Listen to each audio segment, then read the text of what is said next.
Welcome back नाज़रीन। गुफ्तगू के सिलसिले को आगे बढ़ाते हैं। बदर बल्लाज साहब, कुछ प्रैक्टिकलिटी में नरेट कर पाएंगे इन सारी चीज़ों को? ये जो हम सालसी की बात करते हैं, हम पाकिस्तान की सिफारतकारी की बात करते हैं, अभी जैसे ब्रिगेडियर साहब फरमा रहे थे कि IMF को प्रेशराइज करना चाहिए, तो आपको लगता है कि इसमें हम कुछ कर पाएंगे? और इंटरनली तो हमने जो है वो कुछ भी नहीं किया। जैसे अभी पेट्रोल की बचत के ऊपर बात करते हैं ब्रिगेडियर साहब पे, गाड़ियों के काफिले और ये सारा कुछ चल रहा है, क्या कहेंगे? अच्छा, जो आपकी पहली बात है, इसका जवाब मैं बाद में दूंगा। पहले ये जो बात की है ना ब्रिगेडियर साहब ने, ये बड़ी जबरदस्त की है। हम्म। मैं एक दिन के लिए लाहौर गया, आजकल में आज मैं वापस आया हूँ इस्लामाबाद। तो मैंने देखा रास्ते में मुझे 3 4 5 कॉन्वॉय नजर आए हम्म। मुख्तलिफ जगहों पर। हम्म। एक बंदे के लिए 10 10 गाड़ियां भाग रही है सरकारी।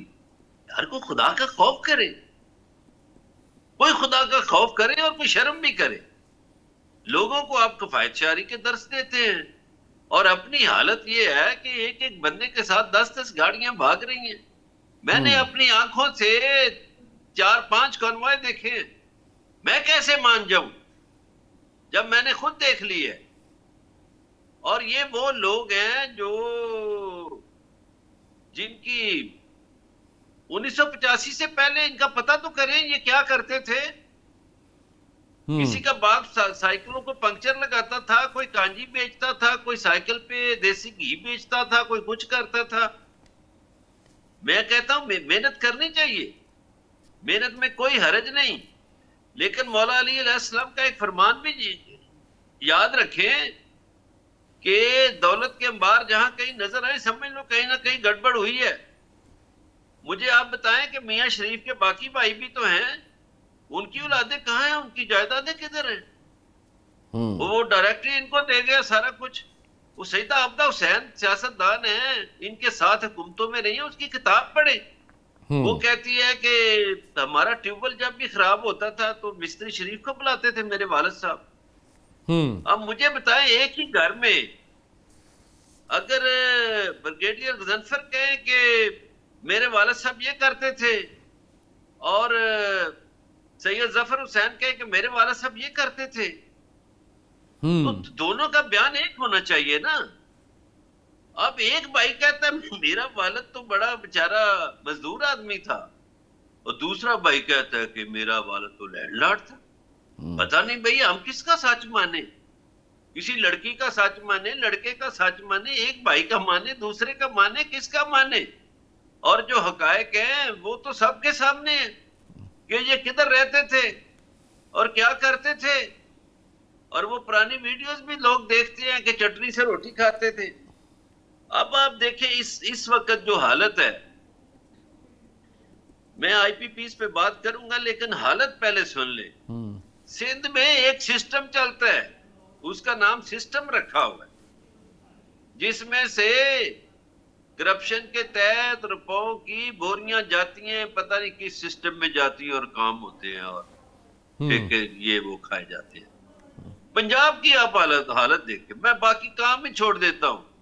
हम्म। मैं नहीं कहता कि उस जहाज का की इनवॉइस दिखा दें, मैं नहीं कहता। मैं तो गंदम पे बात करूंगा। आप देखिए कि 11 प्राइवेट कंपनियां हैं जो पंजाब में गंदम खरीद सकती हैं, इसके अलावा नहीं कोई खरीद सकता। ये 11 कंपनियां किसकी हैं उसामा साहब, आप पता कर लीजिएगा। और ये 11 कंपनियां किसके रिश्तेदार हैं, ये प्राइवेट कंपनियां, कि इनको सरकारी गोदाम दिए जाएंगे? सुभान अल्लाह, इतना इतना फैसिलिटेट करते हैं प्राइवेट लोगों को। और इन कंपनियों को 6 अरब का बारदाना दे दिया गया है कि ये कंपनियां लें। हम्म। और ये कंपनियां जो हैं इनके महकमा फूड के 400 मुलाजमीन भी इनको दे दिए गए हैं। और यहां बात नहीं रुकी, ये कंपनियां जितना लोन बैंकों से लेंगी, वापसी पे उसका 70% जो मार्कअप है वो हुकूमत पंजाब अदा करेगी। सुभान अल्लाह, इतनी फरेफ्ता हो गई है। मुझे आप ये बताएं कि ये जुल्म नहीं तो और क्या है, कि डायरेक्ट ही आड़ती बन गए हैं। अब इसके बाद सुन ले, इनको शर्म आनी चाहिए जिन्होंने आईपीपीस किए।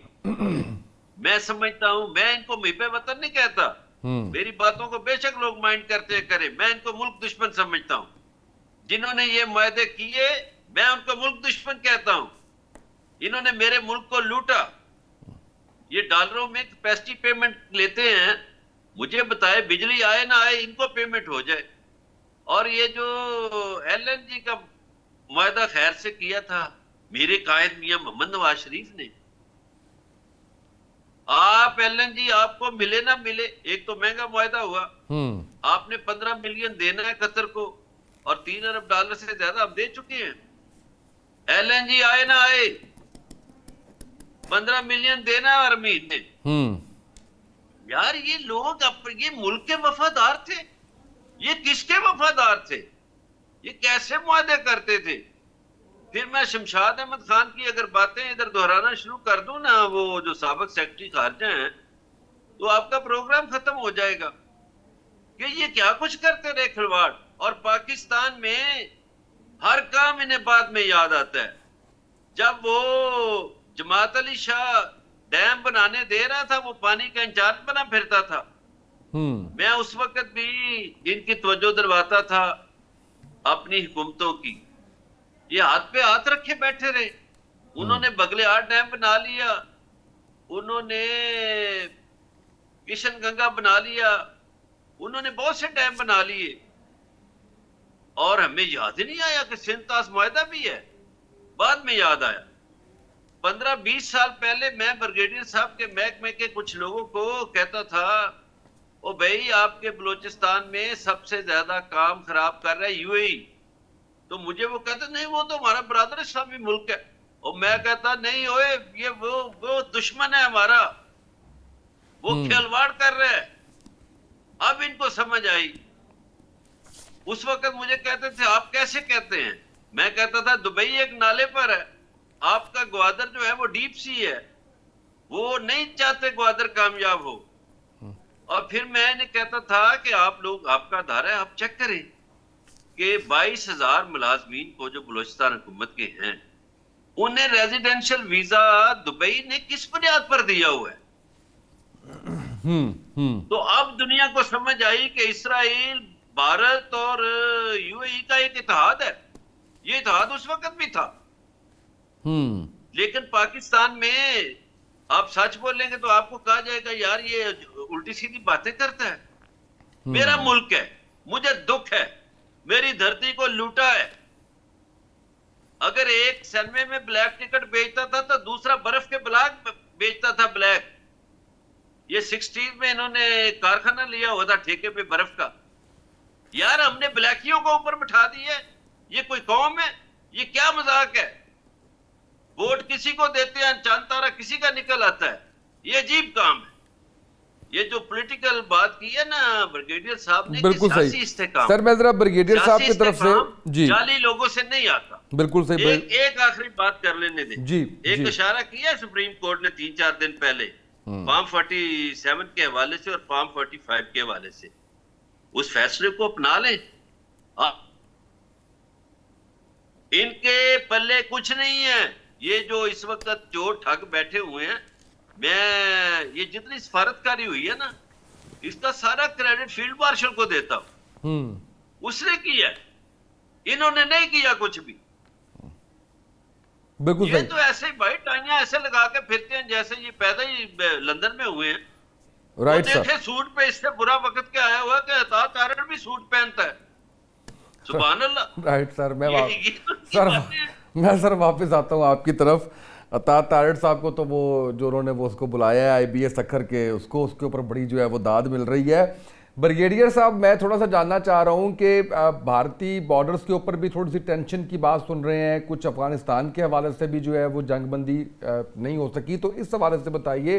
हम ये ईरान अमेरिका के अंदर इतना मीडिया की बात कर रहा हूँ, मुझे फोर्सेस पे पूरा यकीन है कि ज़ाहिर है कि वो उनकी पूरी नज़र और पूरा वो उसके ऊपर काम कर रही हैं, लेकिन मीडिया के पॉइंट ऑफ व्यू से हमारी नज़र शायद अफगानिस्तान के मामले पे उस तरह से नहीं है। तो सर क्या सूरत हाल है? आज पाकिस्तान के दफ्तर खारजा की स्टेटमेंट चल रही थी कि जी सीज फायर जो है वो खत्म नहीं हुआ जी, और there is no cease fire. मतलब सीज फायर कोई नहीं है, सीज फायर खत्म हो चुका है। इसका मतलब है गज़बुल हक जो है तो वो ऑपरेशन जो है वो तक जारी है। लेकिन मेरा ख्याल चूंकि हमने एक बहुत बड़ा बेड़ा उठा लिया था ये जो वर्ल्ड पीस का, जो एक बहुत बड़ा काम था कि दुनिया में अमन लाना, और उसके लिए जो डिप्लोमेसी की जो जैसे मैंने आपसे अभी बल्ला साहब ने भी फरमाया कि जी जनाब आसिफ मुनीर ने जो एक फील्ड मार्शल ने जो इनिशिएटिव लिया, उसके अंदर पाकिस्तान बहुत डीपली इन्वॉल्व रहा। उसके अंदर फॉरेन ऑफिस भी इन्वॉल्व था, और जहाँ आपको पता है कि विजिट्स और उसके बाद बातचीत, तो एक बहुत बड़ा काम था। तो उसमें मेरा ख्याल ये जो चीज़ थी, क्योंकि ओरमची में एक मुज़ाकरात हो रहे थे चाइना में पाकिस्तान के और अफगानिस्तान के, खबरें ये आ रही थी और चाइना की तरफ से भी आ रही थी कि वो मुज़ाकरात में कुछ पेशरफ्त हो रही है। लेकिन अभी जो ग्राउंड पे सिचुएशन है उसके हिसाब से तो नहीं लगता मुज़ाकरात में पेशरफ्त है, क्योंकि एक और स्टेटमेंट आ गई, अलकायदा ने कहा जी कि हम भी मौजूद हैं अफगानिस्तान में। अब अलकायदा भी मौजूद है अफगानिस्तान में, यूएनडीपी, अभी यूएन की मॉनिटरिंग टीम की रिपोर्ट आई है, उन्होंने भी कहा कि 6000 दहशतगर्द हैं और पाकिस्तान के अंदर 2025 में कुछ 600 अटैक हुए। उसके साथ साथ उन्होंने बड़ी मतलब है जो कॉम्प्रिहेंसिव रिपोर्ट उन्होंने अमेरिका अफगानिस्तान की जो पोजीशन है इस वक्त उसके ऊपर भी उन्होंने छापी। उन्होंने कहा अफगानिस्तान के अंदर 3 बहुत बड़े इस वक्त डिबैकल्स हैं। एक लेजिस्टिमेसी फेलियर है, यानी जो अफगानिस्तान के अंदर जो हुकूमत बैठी है वो लेजिटिमेट नहीं है, और आप सबको पता है कि दे आर नॉट लेजिटिमेट। वो तो आए थे थोड़े अरसे के लिए कि हम ऑल इंक्लूसिव गवर्नमेंट बनाएंगे। फिर उन्होंने कहा एक वेलफेयर फेलियर है कि लोगों की वेलफेयर जो है वो नहीं लुक आफ्टर की जा रही, और फिर सिक्योरिटी फेलियर है। और वो साहब को जाएंगे क्योंकि वहां पे 6000 दहशतगर्द अगर हैं तो सिक्योरिटी फेलियर तो हो गया। उसके साथ साथ यूएनडीपी की रिपोर्ट आप पढ़े, उन्होंने कहा कि जी 64.9% जो अफगान पॉपुलेशन है उसमें 26.9 मिलियन लोग जो हैं वो पॉवर्टी के लेवल से नीचे, जिनके पास एक वक्त का खाने के लिए एक रोटी भी नहीं और उनके ऊपर रहने के लिए छत नहीं है। OHCA की रिपोर्ट आई है, उन्होंने कहा जी 22.9 मिलियन लोग हैं जिनको ह्यूमन असिस्टेंस की जरूरत है। अब आप इसमें लगा लीजिए कि उनकी क्या इकोनॉमी का क्या हाल है। हालांकि डॉलर हमारे से सस्ता है वहां पे, क्योंकि यहाँ पे तो डॉलर बिकता है ना, यहाँ से पकड़ के बाहर ले जाते हैं, पहले दुबई ले जाते थे, पता नहीं कहाँ लेके जाएंगे। और सारे ले जाने वाले आपको पता है कौन लोग होते हैं, कोई मॉडल गर्ल होती है, कोई टाउट होते हैं जो यहाँ से डॉलर ले जाके डॉलर महंगा करते हैं। तो फिर अब पाकिस्तान के अंदर वहाँ पे जो हाल है उसमें बाजोड़ के अंदर उन्होंने हमला किया जो कि हमारे सिविलियन शहीद हो गए। अभी परसों वो मिलिटेंट का थे बॉर्डर लाइन क्रॉस करके वो दरपा खेल एक जगह है नॉर्थ वजीरिस्तान में, दावड़ का इलाका है, वहां आ गए। वहां के उन लोगों को वो आके कहते हैं वहाँ बड़ी प्रॉब्लम चली है, गांव में आ जाते हैं, कहते हैं हमें खाना खिलाओ, हमें रहने के लिए जगह दो। अभी उन गांव वालों के लिए बेचारों की प्रॉब्लम ये होती है कि अगर वो उनको रहने के लिए जगह देते हैं तो वो फैसिलिटेटर में आ जाते हैं, अगर नहीं देते हैं तो वो मारते हैं। तो वहां भी यही हुआ दरपा खेल में। तो उनके जो उन्होंने उनके हेड थे मलिक सैफुल्ला, उनको उन दहशतगर्दों ने मार दिया और उनको मारा तो उस पूरे दरपा खेल ट्राइब ने हथियार उठा लिए, उन्होंने 8 दहशतगर्दों को फारिग कर दिया। यानी वहाँ मुकामी लोग खड़े हुए। लेकिन वहां पे चूंकि पाकिस्तान के अंदर अटैक जारी हैं तो बात यह है कि एक बड़ी सिंपल सी बात है, अगर हमारे यहाँ सिविलियन शहीद होते हैं तो याद रखिएगा हमारे सिविलियंस का भी खून उतना ही कीमती है जितने किसी भी सिविलियंस का होगा। तो पाकिस्तान को भी चाहिए वहां पे जाके गांव में ठोके, और अगर यहाँ 8 सिविलियन मारे वहां जाके 16 मार के आए। जब तक आप उस सेंचुरीज को तबाह नहीं करेंगे और गज़बुल हक को दोबारा शुरू नहीं करेंगे और उनकी बॉर्डर पोस्टें तबाह नहीं करेंगे, पाकिस्तान ने 32 किलोमीटर का इलाका तो एक बफर जोन के तौर पे लिया है, लेकिन इस ऑपरेशन को कंटिन्यू करना पड़ेगा। अदरवाइज वो एक बड़ी सेइंग है पुरानी कि लातों के भूत भातों लोग है, उनको बातों से नहीं मानते। और दूसरे ये बेगैरत लोग हैं, आपको पता है, इनसे बड़ा मतलब ये वो लोग हैं। अभी देखिए उनके जितने आप मुल्ले उठा के देखें जो वो शलवारें ऊपर करके या परने रख के फिरते हैं, वो सारे के सारे पाकिस्तान में पड़े। ये मुल्ला याकूब जो है ये कराची में बनोरी टाउन और कराची की समीप वहाँ ये पाकिस्तान की ज़कात का पैसा खाते रहे। लेकिन ये जो उनका नेशनल कैरेक्टर है ना कि जिस थैली में खाओ उसी में छेद करो, जो अफगानों का नेशनल कैरेक्टर, ये उसके तहत अब पाकिस्तान के खिलाफ बात करते हैं। परसों वो बयान दे रहा था कि जी ड्यूरल लाइन मतलब ड्यूरल लाइन को इंटरनेशनल बॉर्डर तस्लीम किया है। वो अभी भी उसकी जो तमाम का तमाम रिकॉर्ड है वो ब्रिटिश लाइब्रेरी में, वो ब्रिटिश लाइब्रेरी के अंदर तमाम की तमाम चीजें मौजूद हैं। उसको मीर अब्दुल रहमान ने ब्रिटिश गवर्नमेंट से रिक्वेस्ट करके ड्यूरेंट लाइन में मार्टिन ड्यूरेंट डिटेल किया था बरतानवी हुकूमत ने, जिसने ये तमाम की तमाम ड्यूरेंट लाइन जो है ये डिमार्केट की थी। उसके बाद पारा चुनार में जो है वो एक डेलीगेशन थे, दोनों मुल्कों के जो जमा हुए थे, और उन डेलीगेशन ने वो जो अपना वो जो एग्रीमेंट है वो साइन किया था। सही सर। मीर अब्दुल रहमान के बाद बाकी जितने किंग नादिर शाह और मीर हबीबुल्लाह ने उसको रेटिफाई किया। तो बात यह है कि इसके ऊपर जब ये चीजें हैं तो पाकिस्तान को एक ऑफेंसिव पॉस्चर रखना है, अदरवाइज अफगानिस्तान से दहशतगर्दी रुकेगी नहीं। और आपको पता है वो अफगानिस्तान का, इंडिया का और इजराइल का एक नेक्सस है, और ये तीनों दहशतगर्द मुल्क है। इंडिया की दहशतगर्दी आपको पता है। अब वो जो उनका एक वो वजीर दिफा है नींबू सिंह, वो राजनाथ सिंह जो है, वो जो रफेल के ऊपर नींबू फेंक रहा था, छिड़क रहा था जब रफेल आए थे जी, और वो रफेल के टायरों के नीचे नींबू रख रहा था। उसने वो एससीओ के जो डिफेंस मिनिस्टर की कॉन्फ्रेंस हो रही थी, वो नींबू सिंह ने वहां पे पाकिस्तान के खिलाफ जो है वो पाकिस्तान को फिर थ्रेट किया कि जी हम ये कर देंगे। तो वो भाई कर लो यार, आ जाओ, फिर मैदान भी मौजूद है, देसी भी मौजूद है। बिल्कुल सही सर। ये जो है ये दहशतगर्दी ना इन भारत से रुकेगी, ना इजराइल से रुकेगी, ना अफगानिस्तान। ये दहशतगर्दों का एक नेक्सस है जो टॉप पे आके बैठ गया है, और उनका डिप्टी डायरेक्टर और डायरेक्टर जो है वो डोनाल्ड ट्रंप है। तो वो तमाम चीजें जो है इसकी वजह से इस खित्ते में और दुनिया में अब आप याद है कि आप देखिए कि डोनाल्ड ट्रंप ने अपनी नेवी को पायरेट कह दिया। उसने कहा we are like pirate in the open sea, that we are stopping the ship and searching them and acting like the piracy operation. अब इस किस्म का आदमी जब सदर हो और इस किस्म का शैतान याहू हो जो मौजूद है अपना इजराइल के अंदर, और नरेंद्र मोदी हो दुनिया का सबसे बड़ा दहशतगर्द है, हिटलर और मैसेडोनी से भी कमीना, जलील और गिरा हुआ दहशतगर्द है। तो आप बताइए खित्ते में और दुनिया में अमन। बिल्कुल सही सर। मुझे लास्ट कमेंट मदर बरलाल साहब अफगानिस्तान के मामले पे अगर आप कमेंट कर दीजिए तो मुझे फिर क्लोजिंग पे जाना है। यार आसान फरामोश लोग हैं, इनको हमने मुश्किल वक्त में अपने वतन का हर शहर के दरवाजे खोल दिए, वरना ये ईरान भी गए थे, ईरानियों ने इनको कैंपों में रखा, और हमने प्यार मोहब्बत से, अखुबत से, भाईचारे के तहत सारे दरवाजे खोले। ये सही फरमा रहे हैं ब्रिगेडियर गजनफर, ये यहाँ पढ़ते रहे, यहाँ खेलते रहे, यहाँ कारोबार करते रहे, और आज ये आसान फरामोशी कर रहे हैं। ये निमक हराम है, ये दुरुस्त बात है।